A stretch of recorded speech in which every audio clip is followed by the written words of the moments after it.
आज रविवार आणि एकादश आपल्या दुकानावर काही कस्टमरच नव्हते. आज एकादश आहे तर निवांतच मार्केटला निघालोय. मार्केट मधून थोडाच माल घेतलाय. डायरेक्ट दुकानावर आलो आणि सगळ्या माशांना आंघोळ्या घालून घेतल्या.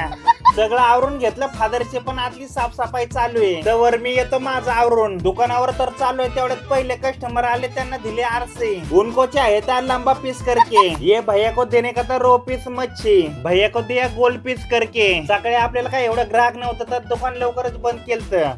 दुकानावर आलतो, 3-4 ग्राहक येऊन थांबले होते. त्यांना पटकन मासे दिला आणि दुकान पण लावायला घेतलं. रहू 180 रुपये किलो, सिलन 160 रुपये किलो, रुपचन 170 रुपये किलो, कातला 220 रुपये किलो, मिरगल 160 रुपये किलो. चिलापीचा रेट 160 रुपये किलो आहे. सकाळी मार्केटला चिलाप्या कमी होत्या म्हणून थोडा रेट जास्त आहे. या साहेबांना दिला एक मोठा बिना काट्याचा मासा. साहेबांनी तर मला आधी सांगितलं पेटी पीस करून द्यायचे म्हणून. आज सकाळ धरून तर आपल्याला कस्टमर खूपच कमी आहे. भया लोकांचे श्रावण चालू आहे आणि त्याच्यात एकादश आहे आज. आपल्या दुकानावर झाली नेहमीप्रमाणे गर्दी. या गर्दीमध्ये लोक तर लेच गडबड करतात. तरी या गडबडीत आम्ही व्यवस्थित मासे साफ करून देतो. जर आवड लवकरच चालू होणार तर आपल्या दुकानावर लवकरात लवकर येऊन एकदम ताजा मासा घेऊन जावा. व्हिडिओ आवडला तर लाईक करून घ्या, आपल्या चॅनलला फॉलो करून घ्या.